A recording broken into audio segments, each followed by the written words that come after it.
فرماتے ہیں کہ میرا بندہ عبادت کرتے کرتے کرتے میرے اتنے قریب ہو جاتا ہے کہ میں اس کا سننا بن جاتا ہوں، اس کا دیکھنا بن جاتا ہوں۔ کیا مانا؟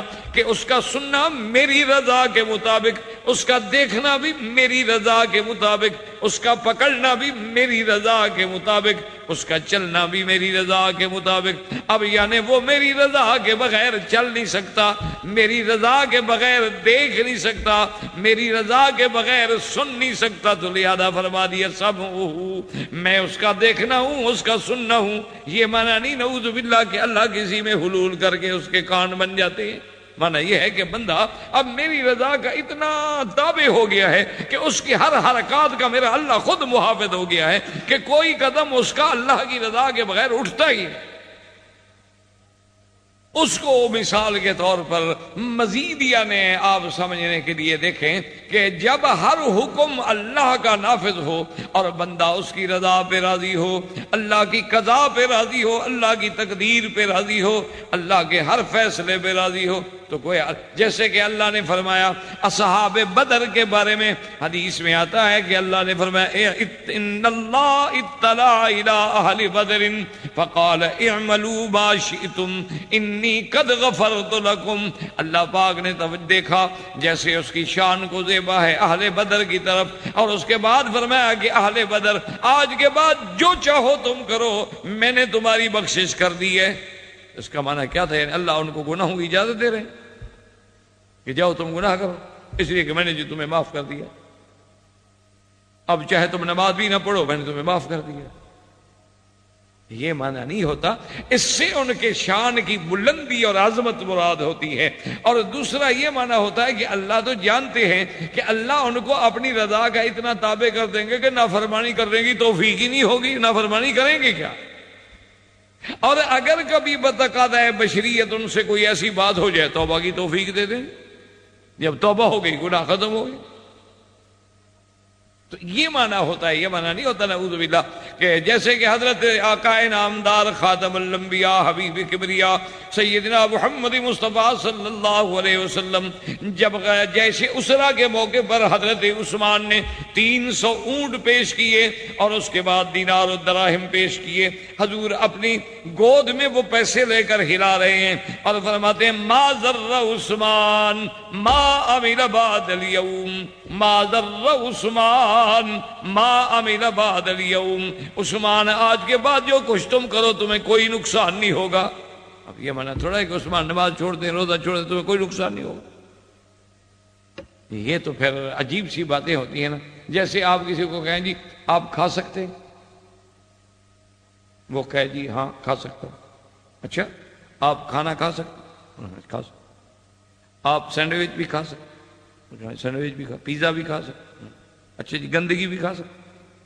یہ کوئی بات ہے عقل کی؟ کیونکہ کھا سکتے ہیں لہذا نتیجہ کیا نکلا کہ گندگی بھی کھا سکتے ہیں۔ انا للہ و انا الیہ راجعون۔ اللہ ہدایت دے کہ کتنا اہل باطل لوگوں کو گمراہ کرتے کہ چونکہ ایک لفظ آ گیا کہ کھا سکتے ہیں لہذا ہر چیز کھا سکتے ہیں۔ اللہ کے بندے کچھ سوچنا چاہیے کہ خدا کے فرمان کو بدل کے ہم ایک جھوٹے عقیدے کو ثابت کرنے کی کوشش کر رہے ہیں، لوگوں کو توحید کے رستے سے ہٹا کے ہم باطل کی طرف لے جا رہے ہیں۔ کچھ عقل تو ہونا، کچھ سوچ تو ہو کہ ہم کر کیا رہے ہیں، ہمارا راستہ جا کدھر رہا ہے، ہم نے کون سا کھٹن راستہ اختیار کر لیا۔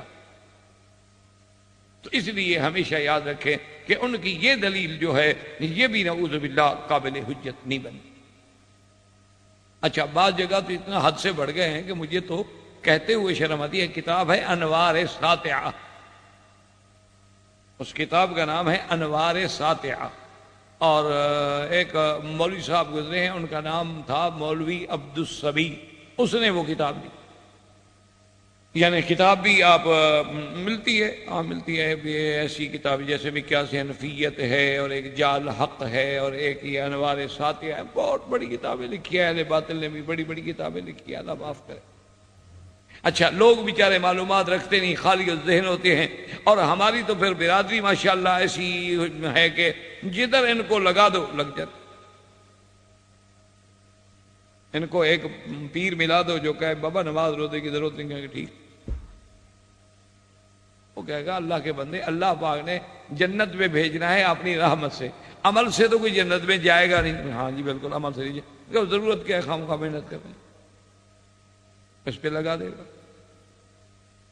انا للہ و انا الیہ راجعون۔ تو بہرحال تو اس نے جناب اپنی اس کتاب میں کتنی جرت کی ہے، کتنی گستاخی کی ہے، اللہ ہدایت، مر گیا ہوگا اللہ جانے۔ تو اس نے یعنی ایک باطل عقیدے کو ثابت کرنے کے لیے آپ دیکھیں کہ کتنا حد سے نکل گیا۔ وہ کہتا ہے جناب یہ وہابی، یہ نجدی، ان کا دماغ خراب ہے۔ اچھا جی کیوں؟ کہتا ہے کہ شیطان تو ہر جگہ جا سکتا ہے، وہ تو ہر وقت ہر آدمی کو چھیڑتا ہے، ہر آدمی کے ساتھ ہے۔ اور دیکھو جی کہ ملک الموت جو ہے جس نے روح قبض کرنی ہے، تو ایک دن میں کم از کم مثال کے طور پہ اگر 20,000 آدمی کی موت بھی ہم مان لیں، کوئی شرق میں، کوئی غرب میں، کوئی مشرق میں، کوئی جمال میں، کوئی عرب میں، کوئی ایسٹ میں، کوئی ویسٹ میں، کوئی یورپ میں، کوئی کہاں کوئی کہاں کوئی کہاں کوئی، تو ہر جگہ ملک الموت کا پہنچ جانا۔ وہ کہتے ہیں جناب دیکھو ملک الموت تو ہر جگہ حاضر ناظر ہو، شیطان تو ہر جگہ جا سکتا ہے لیکن نبی نہیں جا سکتا۔ نعوذ باللہ ثم نعوذ۔ اب دیکھو نبی کو تشبیہ کس بات سے دے رہا، انا للہ و انا الیہ راجعون۔ یہ کوئی مثال دینے کی ہے، کوئی عقل سے مثال تو دو۔ اللہ کے پیغمبر کا شان تو بہت بلند۔ اور دوسری بات یاد رکھو کہ ملک الموت وہاں جائے گا نا جہاں روح قبض کرنا ہے۔ ابھی جو ہم بیٹھے ہیں ابھی تو کسی کا روح قبض نہیں ہو رہا، یہاں تو نہیں ہے، پھر ہر جگہ حاضر ناظر تو نہ ہوا۔ ہر جگہ حاضر ناظر ہوتا تو مسجد میں بھی کھڑا ہوتا، ہم دیکھ کے جناب بے ہوش نہ ہوتے، تقریر کر رہے ہوتے۔